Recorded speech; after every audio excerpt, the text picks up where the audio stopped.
Oke, bertemu lagi dengan channel TV Anime, yang membahas seputar anime teori atau spoiler keren dan fakta di anime One Piece. Langsung saja ke alur ceritanya, check it out. Oke, di video kali ini Mimin akan melanjutkan dari video One Piece pada episode kemarin. Setelah kemarin kita telah diperlihatkan Shanks yang mengucapkan kepada wakil kaptennya, dan dia pun mengucapkan, "Back, kurasa sudah saatnya bagi kita untuk mengambil One Piece." Oke, kita langsung saja ke pembahasannya, One Piece episode 1082. Video kali ini dibuka dengan, kita yang diperlihatkan di dunia baru markas pusat angkatan laut. Saat ini Akainu dan lainnya sedang membicarakan revolusioner yang saat ini disebut dengan sebutan sebagai Kaisar Api, yaitu Sabo. Dia telah dianggap sebagai pahlawan dunia ini.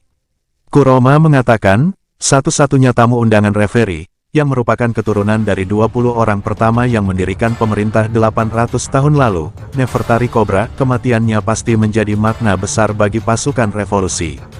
Beberapa jam sebelumnya di negeri para dewa yang merupakan tempat tinggal para Tenryubito, pasukan revolusi menghancurkan telapak naga terbang, yang menjadi simbol para bangsawan dunia sebagai pernyataan perang. Meski angkatan laut dipimpin oleh Laksamana Ryokyugu dan Laksamana Fujitora, yang telah dikirim untuk menghadapi mereka. Pada akhirnya pun mereka berhasil membebaskan Bartolomeo Kuma, yang telah diperbudak oleh Tenryubito, dan merupakan mantan dari pasukan revolusi. Akhirnya pun kemudian dapat melarikan diri. Dan di waktu bersamaan juga Vivi menghilang bersamaan dengan kasus pembunuhan Raja Cobra, selain itu kasus pembunuhan Saint Kralos dan Saint Mejograt yang telah meloloskan pelakunya, saat ini sedang diselidiki angkatan laut di negeri para dewa. Akan tetapi karena ada campuran tangan dari Chipperpol, malah membuat penyelidikan itu malah menjadi rumit. Akibat ulah Sabo yang menyulut pemberontakan di seluruh dunia. Kini mereka memujanya seolah dia adalah sosok dewa, Sabo sang Kaisar Api, dan kepopulerannya saat ini pun telah menyaingi pengaruh yang dimiliki oleh Dragon sang naga pemberontak dan sekaligus sebagai pemimpin tertinggi pasukan revolusioner. Ditambah lagi Luffy yang merupakan adik dari Sabo, dan anak dari pemimpin tertinggi pasukan revolusioner, saat ini telah menjadi seorang Yonko. Di dunia baru pun adik sang Kaisar Api telah menghancurkan tatanan dunia lama. Saat ini zaman telah berubah.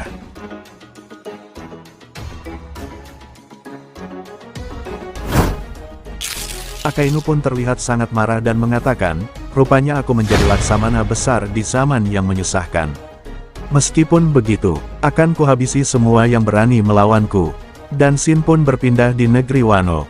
Yamato yang ingin membantu Momo untuk melawan Ryokyugu dan Momo masih bersikeras saja untuk tidak membantunya bertarung, dan Momo pun dihajar Ryokyugu terus sampai terlihat sangat kewalahan, dan di sana Raizo langsung menggunakan teknik ninjanya, dan serangan pun dilepaskan. Serangan itu pun berhasil membakar Ryokyugu, namun itu sama sekali tidak dapat menumbangkannya, dan dia pun tidak tergores sedikitpun.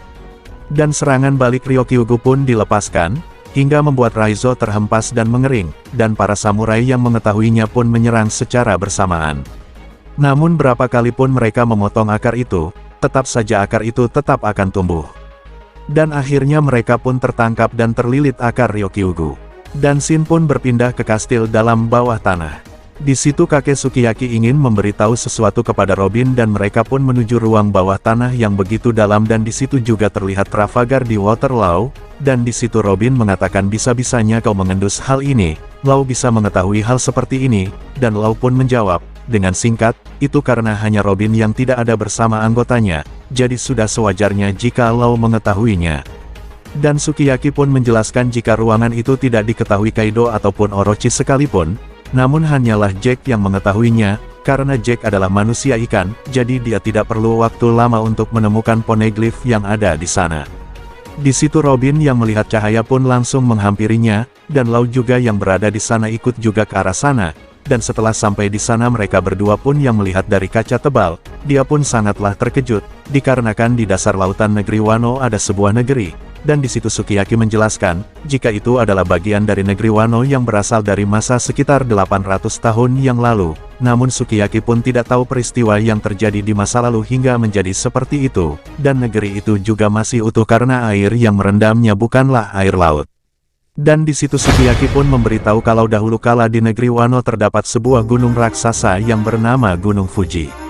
Namun berapa orang membangun di lereng gunung, dan mendirikan sebuah negara baru, kemudian pada sewaktu-waktu dibangunlah tembok yang mengelilingi seluruh pulau, dan tembok itu pun membuat air hujan tergenang, dan para penduduk pun meninggalkan kota yang sudah tidak bisa lagi mereka tempati. Jadi itu asal-muasal negeri Wano saat ini, dan mereka bertiga pun sampai di ruangan tempat Rod Poneglyph, dan Robin mengatakan kalau itu asli, dan itu adalah yang ketiga, kalau menemukan satu lagi maka mereka akan bisa pergi menuju Raftel. Van Sukiyaki pun mengatakan tempat itu adalah di dataran tinggi di dalam sebuah goa yang berada di kaki dari Gunung Fuji, dikatakan jauh di bawah tempat ini tertidur senjata kuno Pluton, meski begitu Sukiyaki pun belum pernah melihatnya. Dan dia juga tidak bisa menunjukkannya kepada Robin dan Lau. Untuk mengambil Pluton, dinding yang mengelilingi negeri Wano pun harus dihancurkan, dan itu artinya sama saja membuka perbatasan negeri Wano, dan melepaskan senjata kuno Pluton ke dunia. Dan Robin pun bertanya, mengapa Oden ingin melakukan hal seperti itu, dan Sukiyaki pun mengatakan kalau hanya itu saja yang disampaikan secara turun-temurun dari keluarga Shogun. Mengenai yang Oden ketahui di luar sana Sukiyaki pun tidak mengetahuinya. Di satu sisi di tempat para samurai yang sedang bertarung melawan Ryokyugu, dan Ryokyugu mengatakan apakah kalian masih belum paham, aku tidak akan kemari jika Kaido masih ada di sini. Memang menyenangkan tetapi pemerintahan Kaido membuat negara ini memiliki kekuatan untuk menghadapi seorang musuh. Bawalah topi jerami kepadaku, aku akan pergi dari sini setelah aku menghabisinya. Dan Yamato memberikan saran kepada Momo untuk meminta bantuan kepada Luffy dan kawan-kawannya. Momo mengatakan kalau itu tidak boleh dan Momo juga tidak boleh minta bantuan kepada Yamato. Menurut Momo setelah terkurung di Onigashima kini akhirnya Yamato terbebas, karena itulah Momo akan mengantarkan kepergian Yamato, Luffy, Zoro dan kawan-kawan lainnya dengan selamat. Karena Momo selalu bergantung kepada mereka maka Momo dan samurai lainnya harus bisa mengusir musuh dengan kekuatan mereka sendiri. Menurut Momo dia tidak boleh bergantung terus kepada Luffy dan lainnya. Karena mulai sekarang Momo dan samurai akan melindungi negeri Wano. Di saat terdesak pun Momonosuke pun berusaha mengeluarkan Bolobrit seperti serangan Kaido, dan serangan api besar pun dilepaskan dan Momo pun berhasil menyeburkan api besar. Serangan Momo pun berhasil mengenai Ryokyugu dengan telak, dan mengakibatkan Ryokyugu terbakar. Namun tidak berhenti di situ saja, Momo pun menyemburkan api besar lagi kepada Ryokyugu, dan berhasil membakarnya. Tetapi ini masih belum cukup untuk menumbangkannya. Ryokyugu pun sangat marah dan akan menyerang Momosuke. Namun secara mengejutkan ada Haosuku Haki yang sangatlah kuat mengintimidasi Ryokyugu di sana. Dan hal itu membuatnya tidak bisa bergerak dan membuatnya merasa kesakitan.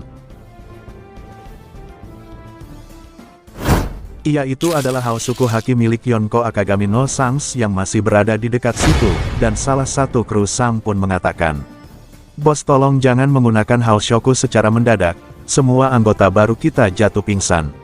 Dan Sangs melakukan itu karena mempunyai alasan, dan Sangs yang sangat marah pun mengatakan, "Aku tidak mengatakan jika tindakanmu adalah seorang pengecut, angkatan laut. Hanya saja tidakkah kau merasa bahwa perbuatanmu adalah sebuah penghinaan bagi para bajak laut muda yang sedang kelelahan, setelah mengubah sejarah bajak laut di dunia ini? Apakah kalian sebegitu takutnya akan lahirnya zaman baru?" Dan di sini Ryokyugu pun mengatakan, "Untuk saat ini aku belum siap jika harus menghadapi seorang Yonko dan para krunya." Dia pun akhirnya pulang. Dan dari kejauhan Luffy, Zoro, Sanji, Jinbe, awalnya mereka akan membantu Momo, namun itu sudah tidak perlu lagi, dan Jinbe dan Zoro pun bertanya-tanya haki yang sangatlah kuat itu milik siapa. Di situ pun Luffy tertawa dan Luffy mengetahui jika itu adalah Akagami no Sangs. Lah begitulah One Piece episode 1082 yang bisa kami sampaikan. Mohon maaf jika ada narasi yang salah-salah, dan mohon maaf juga jika ada kata-kata yang kurang berkenan, mohon maaf.